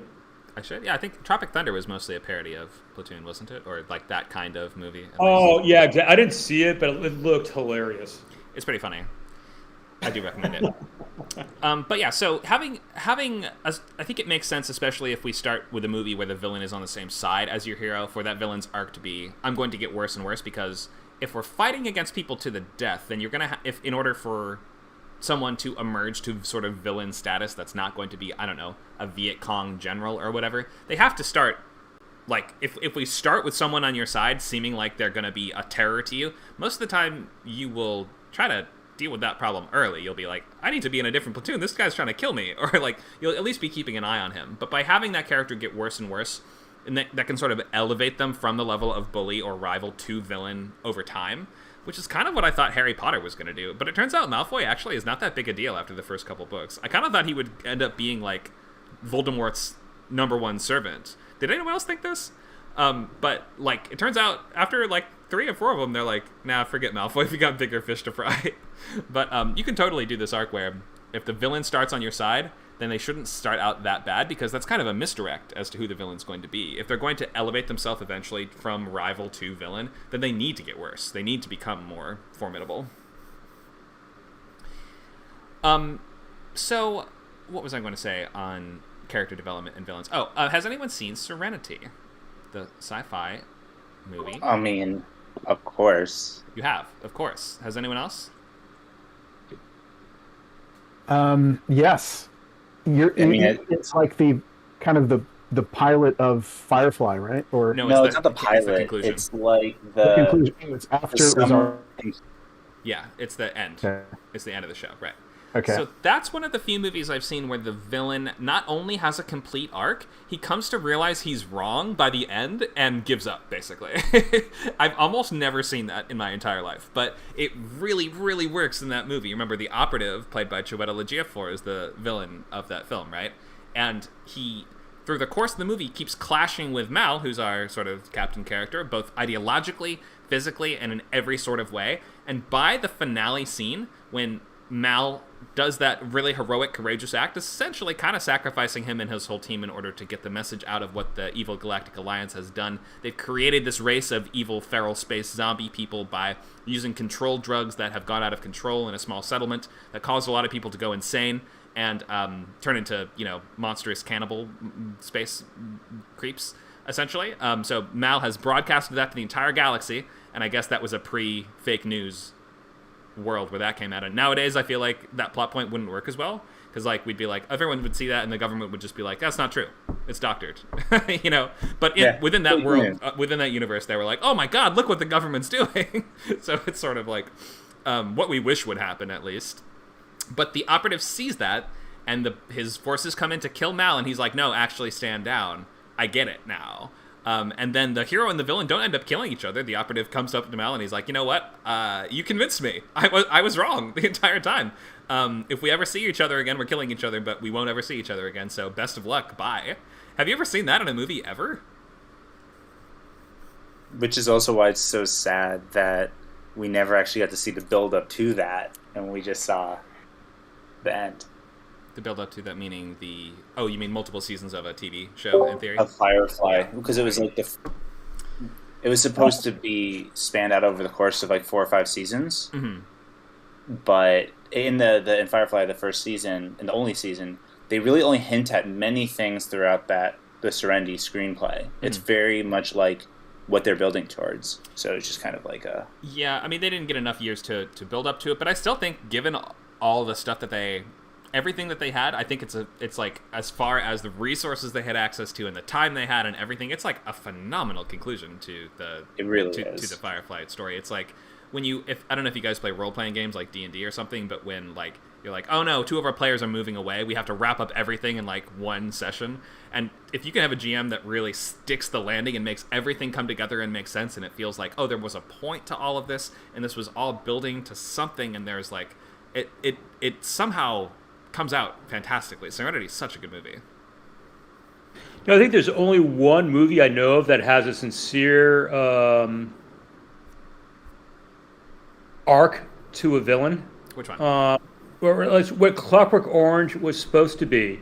If you look at the novel Clockwork Orange, the English version of it, Alex DeLarge starts out as the scariest gangster ever, and then by the end of the book, he turns into an honest man. And the American version of the book, they took away that because they thought it was boring. But that's a sincere arc that this awful man, this evil person, changes. So he's like a totally good guy by the end, or is it implied that? Yeah, well, he's at the very end of the original English version of the novel, which came out in the early '60s. He's an average citizen, a nice guy, an honest man. And they changed it, and the American publisher thought that, according to Anthony Burgess, thought that it just wouldn't fly. Readers wouldn't be interested. Didn't they kind of have to torture him to get him to that point, though? Brainwashing, yeah. Yeah. No, actually, I think what it has to do is, and I'm not entirely clear. He goes through that brainwashing. There's that government scandal where they get knocked. The government falls because of the brainwashing, and then through just growing up, this gangster becomes average man, becomes an honest man. And it's supposed to be, I think it's supposed to be a meditation on Christianity and freedom of choice. But that we didn't see that in the movies, though. Oh, the movie's totally different. I've only seen clips from the movies. I have not read or seen Clockwork Orange. I just kind of know what happens in it. We need to do a movie night with you where you watch The Godfather, watch Blue Velvet, and watch Clockwork Orange. Oh my God, that's going to be a hell of a draining, emotionally draining evening, isn't it? It's going to be fun. It's going to be like 6 hours. It's your own Ludovico treatment. Yeah, that's my own brainwashing. Okay, so, but I wanted to just, at least because Amy brought it up as something that she has been working on, or something that she's been paying attention to. When it comes to character development, does every character need to change? The answer is no. Some can start one way and end the exact same way. And sometimes heroes can be like that too, in rare circumstances. Let's name some heroes that you feel don't actually go through any significant arc, and why does that still work in the story?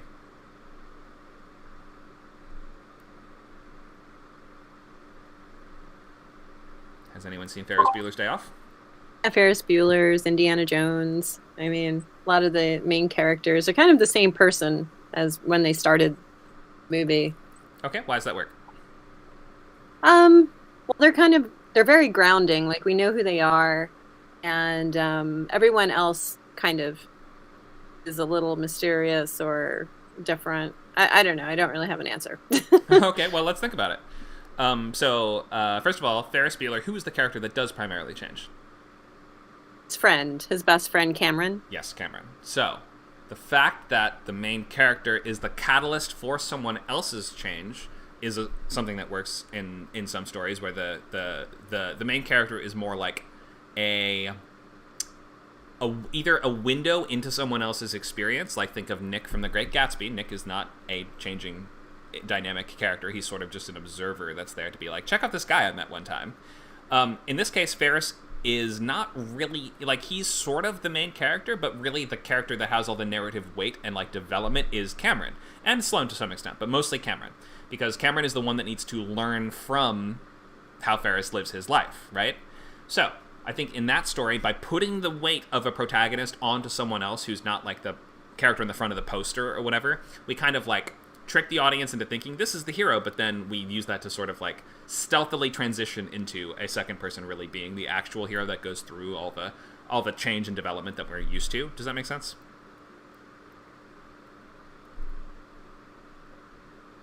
Yes, it does. Okay. And then in terms of Indiana Jones, let's talk about iconic characters. What are some other iconic characters that are kind of like that? Who are other heroes that we see in a bunch of movies? There's lots of these. Think of Marvel, right? James Bond. How about Iron Man? I think Iron Man does actually eventually die in one of the movies, but Captain America, Spider-Man. origin story characters that keep getting origin stories, they do typically change, but it's in the same way over and over again. I've noticed, so that can work for like big franchises where sort of part of the fun, at least for many years, was just seeing different versions of that origin story. I mean, how many Spider-Man origin stories have we seen now? I think 4.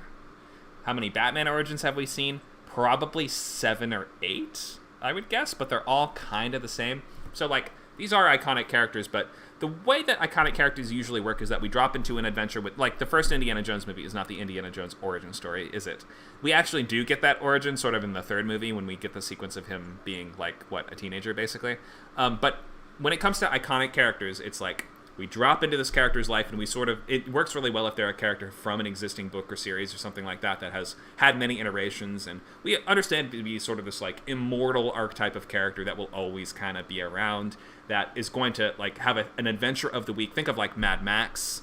The weight and the weight of the narrative change in those stories falls upon someone that he encounters or someone that he meets, and it just is like a style of telling that type of character story where we don't really focus the change and development on our main hero. They're more like a window into someone else's story. So in Mad Max Fury Road, whose story is it? Is it Max's story? No, it's Furiosa's story. It's Furiosa's story, yes, exactly. How do we know?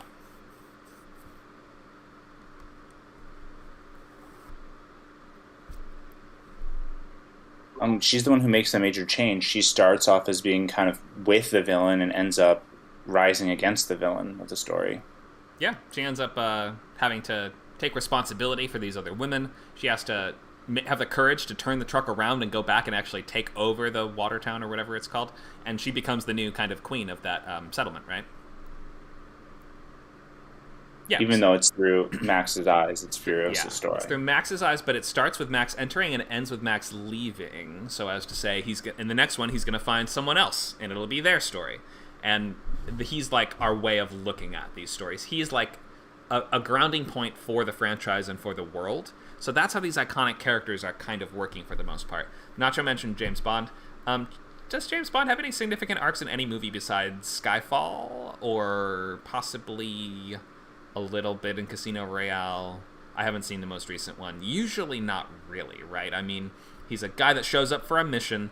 He does the mission while meeting certain people along the way.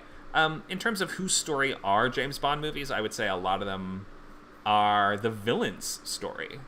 And the villain ends up becoming the kind of most dynamic character in a lot of Bond type stuff. The love interests are not usually given that much consideration in the older ones, but in the newer ones they are. So it just kind of depends on how that one's being handled. Jason says the Bourne series. Yes, exactly. So Jason Bourne is this kind of iconic character who I think actually does change quite a bit in the first movie. He's similar to John Wick in that I think in the first movie that represents his sort of like main transformation, and then the other ones are more like he's a superhero basically. He's not really changing all that much more after the first one, is he? Yeah, they're all three of them are kind of rehashings of the same story in like different like frames basically.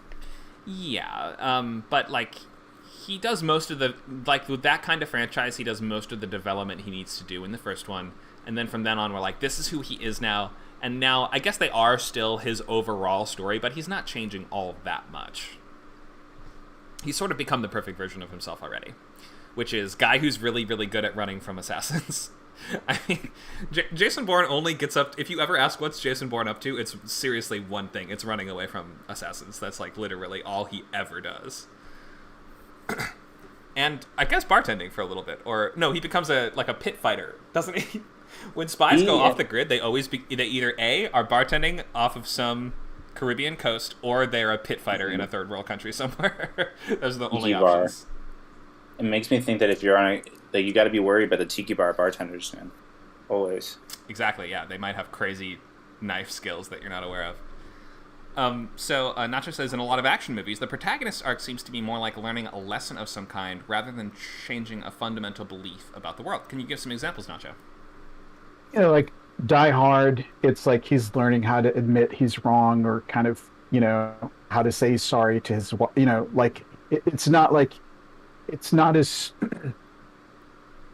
he's going through some massive like shift in worldview or something, right? I mean, That's it's true. kind of like an arc of some kind, but it's not as, I mean, I'm sure there are other action movies that are, where the character like really changes or something, but Mm-hmm. that's just the one that came to mind was Die Hard.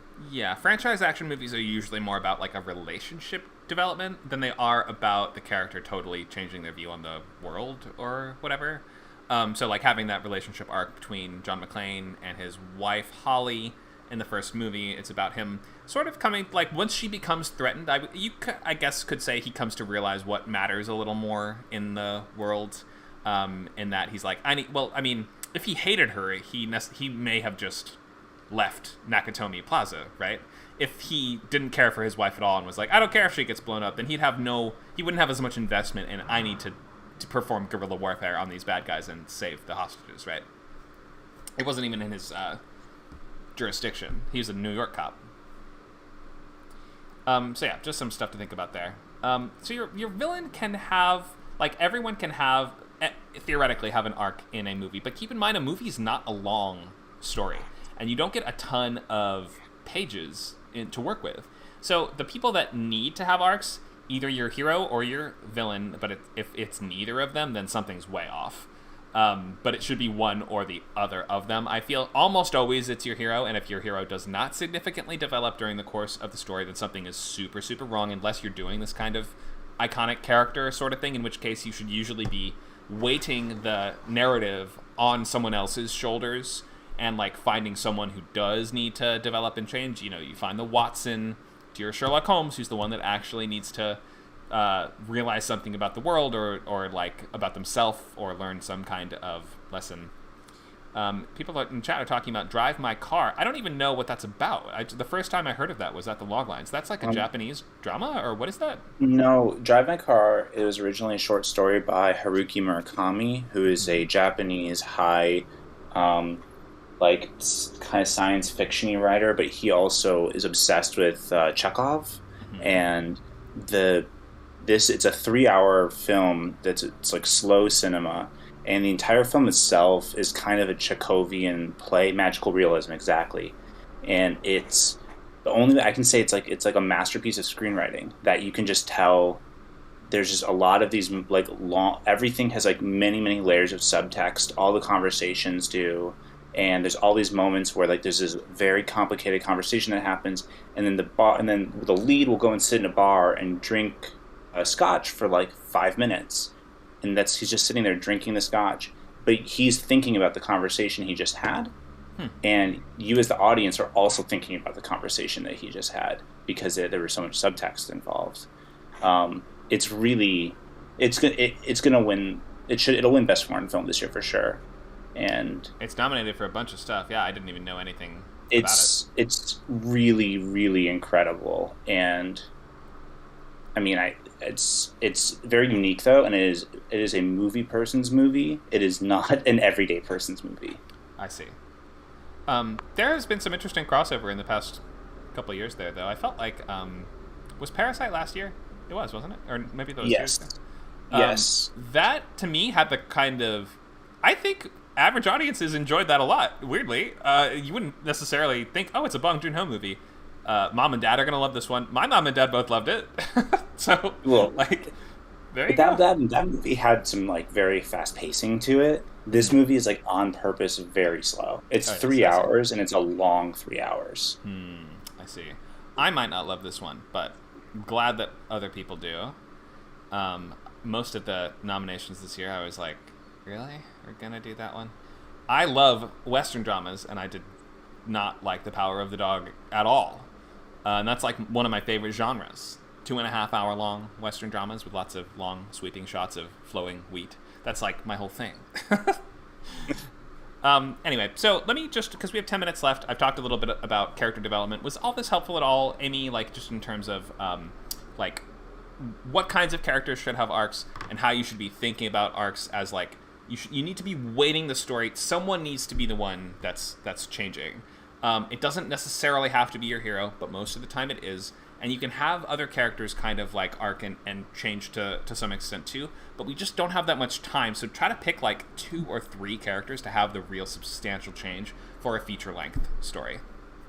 Okay, yeah, because I think for my lead character Opal, I don't really want to see her as a weak character in the beginning and then build her up to be strong in the end. At the same time, I do want her to be weakened by this condition, and she learns to rely on other people and to not be such a loner. But I'm trying to figure out how to do that in a way where will that be enough of a character arc for the main character. I mean, I'm sure I can think of other things to add as well. Mm-hmm. I mean, it sounds like that's along the right lines. If you don't want to have her, but like having a character starts. Go ahead. I'm sorry. Yeah, I mean, she doesn't have to be extremely weak in the beginning, but maybe not as strong as she was as confident as she is in the end. Yeah, you're doing a pilot, so pilots are more, or TV shows are more about incremental change rather than like totally reinventing the person by the end so they're unrecognizable. Features are more about that. You're doing a pilot, though, and that can be more about one small, specific change that's going to have that reverberating, echoing effect throughout the rest of their life that we're like, oh, that's setting them off on the journey of who they're going to be in the rest of this theoretical show that doesn't exist and won't exist.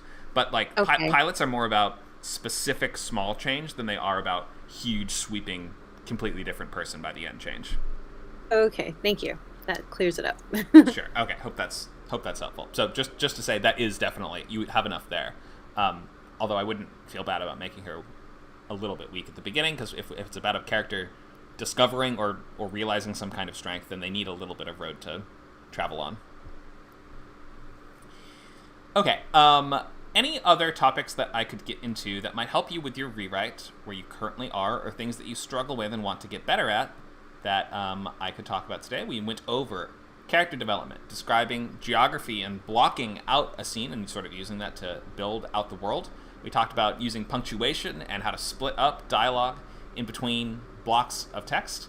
What else can we talk about? Any other questions that you guys have?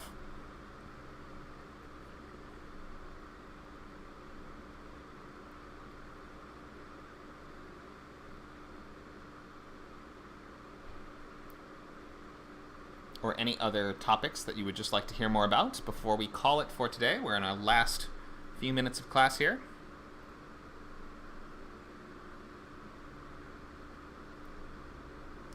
Anyone see the Brian Duffield movie called Spontaneous from last year? No, but I've heard it being talked about. Where do I watch it? Where did I see it? I can't remember if I rented it on YouTube or if it was... Oh, wait, I think it was on Hulu. Oh, yeah, it's on Hulu. There we go. And Amazon Prime. Oh, I guess I can see it like anywhere. It's on a couple different streaming sites now. It's got pretty terrible reviews. It did? It's a 6 out of 10 on IMDb, 3 out of 5 on Netflix. I guess it's a 78 on Metacritic, so that's pretty good. 78? That's really high. Yeah, for Metacritic, that's super high. Yeah, so I would call that divisive reviews, if anything, but that's certified fresh, if I'm not wrong.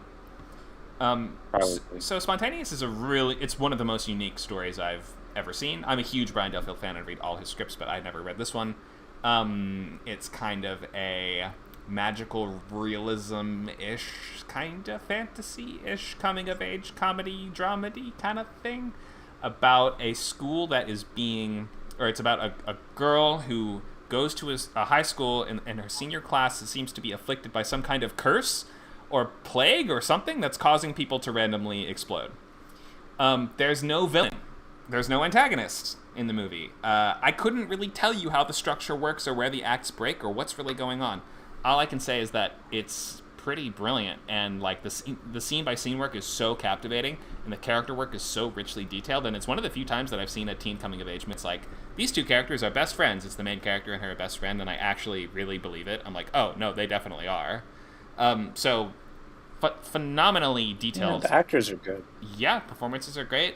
The character work and the scenes are just like so well written. Could I explain it? Do I fully understand it? No. I don't think I could break down how it works almost at all. All I know is that I was riveted all the way through. It's completely original and definitely worth watching.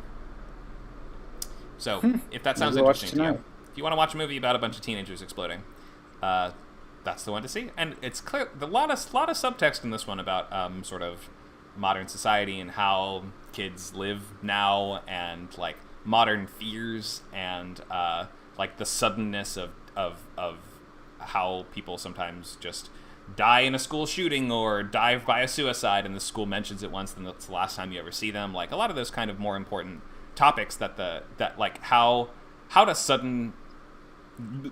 losing people suddenly feel nowadays? The movie really gets into, but not in a super depressing way. So anyway, I've gone on a bit of a tangent, but I recommend that just because I'm always looking for examples of like a movie that has an antagonist that has a full arc, or a movie that doesn't have an antagonist, or like anything that kind of defies all the things that I'm normally teaching. It doesn't make me annoyed, it makes me very fascinated, and it makes me say, how on earth does that work? I just want to learn how it works. So if you watch it and can figure it out, let me know. I also saw Nightmare Alley, the new Guillermo del Toro movie, which I am a huge Guillermo del Toro fan. This movie, I was like, I probably need to see this again. I'm not 100% sure I got it or understood really what happened in it. It was very kind of dense and pretty long, and I don't know that I loved it, but it was very beautiful, and I enjoyed every scene. I just, like, the full tapestry of it, I'm like, I don't know if I fully grasped this. I guess I need to see this again. There was a show, I am not a fan of, like, these, on, like, a lot of, like, online video games and stuff, but on Netflix, the show Arcane. I love Arcane. It is animated. It's phenomenal. Yeah, so good. Such great villain. All around, it was the character work was amazing. Mm-hmm. The animation was really impressive. Like I was blown away by it. Yeah, Silco, the villain, is one of my favorite recent examples of villains that do have an arc, and like a lot of interesting motivations for why he does what he does. At first, he sort of just seems like cackling evil bad guy, but by 3 or 4 episodes in, you're like, oh wait, no, he's kind of right.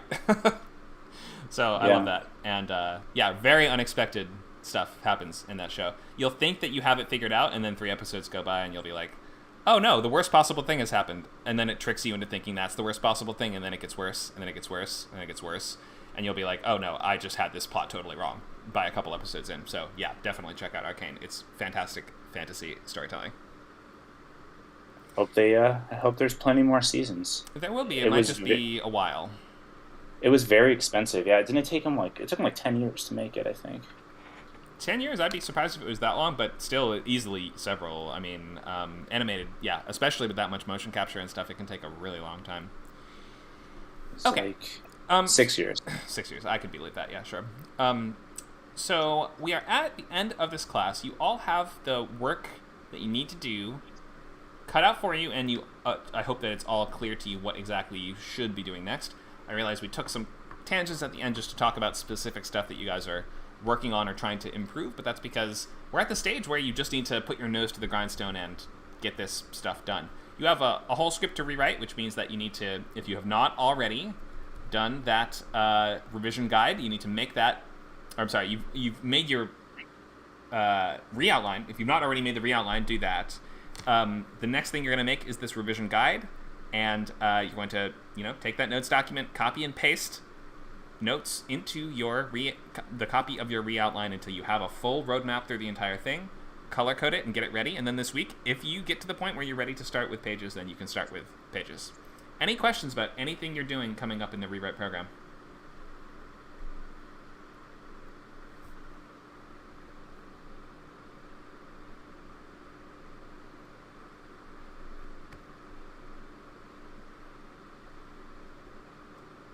Okay, well, we have lab today at 4 o'clock.